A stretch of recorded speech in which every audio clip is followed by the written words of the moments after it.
Hey everybody, it's Kevin and Jake from the Paws podcast. And welcome to the Paws Postgame show. So FIU lost by a final score of 51-10. So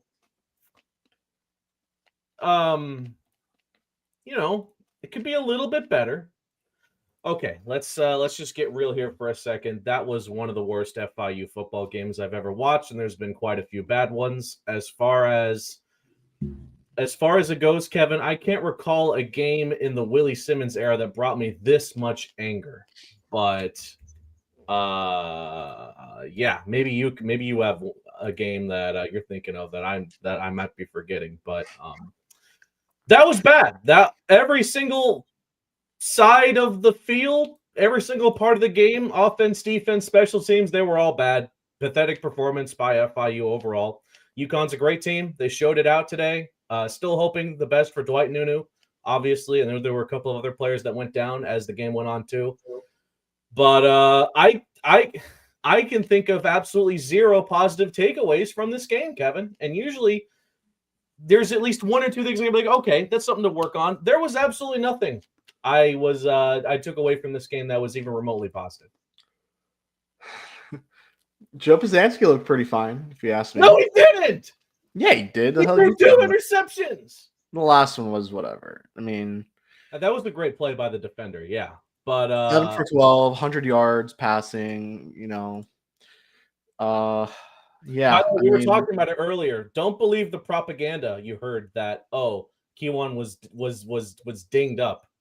No, wait a minute. I'm not gonna go and start making assumptions like that. It did seem like he got hurt on the play, the one where Julius got hurt, which we're hoping he's okay too.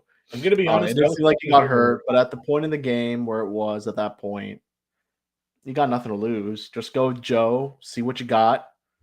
Now, in all honesty, it does bring up the question: should Kiwan start against Western Kentucky? And I'm going to say yes, but you give him an unbelievably tight leash. I'm talking 2 or 3 drives in the first and maybe second. I don't know. If the offense looks as stagnant as it did today, you immediately yank him. You don't give him that much leeway like you did today. And that Delaware game too, to be fair. Yeah, I don't know. It's just UConn's a really good team. They're a really, really good team. They're closer to a power conference team than Group of 6. Yeah, I mean, their quarterback threw for 355 yards, 4 touchdowns. Cam Edwards, their running game was Vandy. Their running game was actually pretty solid. South to West, Vandy's playing Bama, Texas.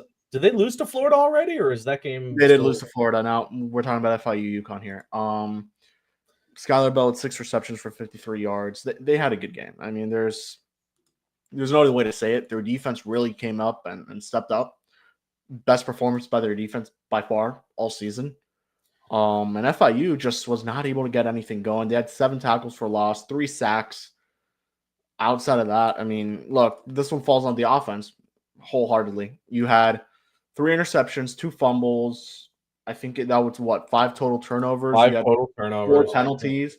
You had 4 penalties. I don't think all of them were on offense. Regardless, You go 3 for 15 on third downs, which is, I guess, fine. 1 for 2 on fourth downs. You get 17 first downs when you didn't have one, honestly, throughout the whole first quarter. Yeah. So it's just a bad day. Bad day for this FIU team. Kiwan, I don't know what's going on with him, man. At this point, I don't know how much of it is just like he's just getting too affected by the offense, the way it's being ran. He just didn't look good. This is by far his worst game of the season. And I genuinely mean it that there should be conversation if Kiwan should be starting at Bowling Green, in the first weekday CUSA game of the year for FIU. And honestly, Joe Pisanski looked pretty good from what I saw. It's definitely different than Kiwan. I think he has a better arm than Kiwan.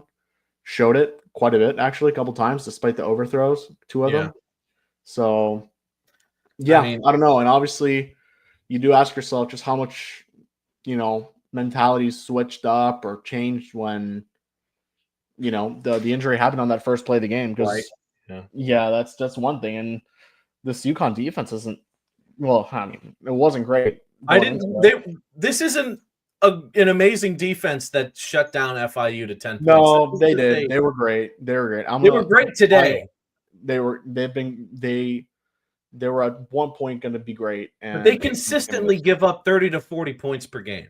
They consistently have done that. They only gave up 40 once. Yes, yeah, it was a tough game. There's no other way to say rough night for this FIU team, and they have I guess a quote unquote bye week. It's not really a bye week. It's only 1 week off until 10 days or something. Not even, and they go to Bowling Green on Tuesday. Leave on Monday to Bowling Green to face on Western Kentucky. So gotta turn the page and hope that the real games here in conference play are the ones that you really make up for. But from what I just saw, you can't feel great going into the Western Kentucky game. You have Maverick McIver. Oh my God. You have some really nice running backs, despite the run game not having been great this year, but last game against Delaware was really nice. Just gotta, and then you have two really good receivers, Katie Hutchinson, Matthew Henry, two really good receivers. One of them actually from Miami, Florida, Henry. So should be an interesting game. I still got to kind of take this one in, let a couple days go by, see what happens. But overall, very, very, very, very, very rough game for this FIU team. Probably the worst I've watched. And you thought that there was no way that they would be able to top the performance of the Delaware game. They found a way to be worse, honestly, and it was really bad from start to finish. They found a way to be worse. They found a way to be even less prepared to take on UConn than they did against Delaware, which was kind of fascinating because of the film Delaware UConn right before this. I would say this is probably the worst loss, just as far as effort goes. I'd say in the Paws podcast tenure. I'll always think about 73-0 against Western. That's the worst one. Maybe we'll see a repeat. I don't know. I'll tell you this: if UConn would have scored one more time, it would have been the most points they've allowed since that game. So they kind of got. It's only the most points allowed since, what was it, North Texas? North Texas, yeah, and 2022. Only another 50 burger. No big deal. Well, I mean, it would have been Monmouth had they not scored that last touchdown. I mean, that last drive was pretty cool, but I mean, it's just. Yeah, in all honesty, Zansky looked fine. He looked fine. Yeah. It wasn't terrible. By the way, that coach for UConn better chill the hell out, because the fact that he was still going as hard as he did after the 2-minute warning, the fact that he called a timeout with after a run play with 5 seconds to go or something, just to run another play just to see what would happen. Dude, what are you doing? At that point, you're kind of just risking injury more than anything for another play like that. But I digress. There's nothing to really take away from this game that's positive. And like I said, and like you said, and I said, there's nothing to take away from this game that would even give you a slim bit of chance to believe that they would do any better against Western Kentucky. It's the same kind of team, right? Ridiculous offense. The defense can be taken down at times, but this Western Kentucky feels very even to UConn as far as what FIU is just going to have to deal with on both sides of the ball. And based on what we saw today, there is nothing that will convince me that they'll even be close against the Hilltoppers. Was this the same team that hung in with Penn State for 3 quarters and that beat FAU? On paper, it is, but health-wise and moral-wise, mentally-wise, I'm going to say no, probably not. There is a lot of things that have transpired at that point, and this team's going to need to do some soul-searching here, Kevin, with these, 10, 9, 8 days to go before that Western game. What is it? It's what is it? Off the 14th? So that's, I think it is. Yeah, it is 10 days. But 9. Tomorrow's a travel day, so realistically 9. So today's the travel day. They come back today. Okay, well, it's the rest and recuperate and look in the mirror day tomorrow. So they practice tomorrow. Their day off is on Monday. So they regardless, they do have 9 days. So Yeah, I honestly, the play calling also was really interesting to me. It was a little bit more conservative than I figured it'd be. Not a lot of downfield action. You Yeah, know, they didn't let Jenkins air it out at all. didn't really let it air it out. They kind of let Pizanski do that a little bit more. Again, at that point, may as well see what you Interesting. got, right? But Yeah.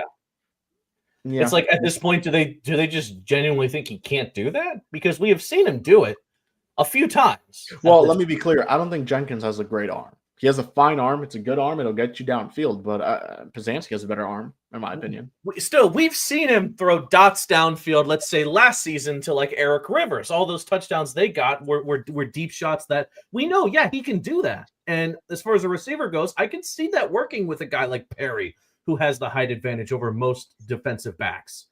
FIU football updates, I love you. But yeah. RJ, if your offense is that inept, you cannot expect too much for the defense. Yeah, I mean, I still think FIU overall could have a great defense, but when they're spending that much time on the field because of these 3 and outs and turnovers, they're going to get gassed. And when you have a guy like Fagnano who can light up an offense within a few plays, that's pretty much it. And once again, the lack of Brian Blades just kind of shows how important he is to this defense. So apparently there was a fight at the end of this game. There was a fight? I didn't. Probably at the handshake. Our good friend Brandon Pockris is on site, and he did take a photo of. Yeah, I'll get this up on the screen. Hold on. Yeah. Post that when you can. But I did not. Listen. As soon as that final play was run, I wrapped up, went to StreamYard, just kind of wanted to talk, and I did not notice a fight. I hope it wasn't like a massive. I mean, it was only a couple. Well, it's a pretty. I mean, you'll see. Pulling up the photo now. That's what it looked like. That's from our guy Brandon Pockris of the league winners. I think it may have had to do a little bit with what you were kind of telling me, that they were running up the clock or something, or yeah, all the time out. I wouldn't be shocked if some of the coaching staff for FIU felt a little like not disrespected, but like, dude, you're risking health, you're risking resources just to run another stupid play when you're up 51-10. I would not be shocked if that's the case. And if not the coaches, then certainly some of the players had to feel that way, because I feel that way too. And Kevin, you probably feel that way as well, even though I think we went to the StreamYard pretty early just to get ready for this. So I mean, take it with a grain of salt. This is coming from Brandon, who is a trusted source, no doubt about it, and he lives like relatively close to East Hartford, to the point where he can drive there. Yeah, he was there. Yeah, he was there. So that's pretty cool. But no, it's not. The fight's not cool. But at least he's the one who's getting us the post-game audio. So shout out Pac. At least they showed some emotion. They showed some spirit after the game. Hopefully, you would have liked to have seen that. Hey, on the bright side, you know what? There is one positive. We both went 2-1 in the predictions this weekend. Yeah, I'm not going to need to do much research. Unfortunately, I picked Delaware. I went New Mexico State, Delaware, and UConn for the roundtable pick'em. I mean, because we're winning that. So I thought, oh man, if I can strike it with Delaware, we're gonna just raise our lead. But no, that didn't happen. So I don't know how the pick'ems. I think we're still gonna be winning, but we don't have as for me. I went 2-1. So Bowling Green is Topper Talk. We're gonna have to get Topper Talk on the show. And in case you guys don't know, just to provide a little bit of insider, there's a civil war brewing in the CUSA podcast roundtable. GC. And I have a lot of respect for Western Kentucky. I actually like their team. I think Maverick McIver's a stud. Their receivers are really fun to watch. Yeah, I have nothing against them. So this is all you, brother.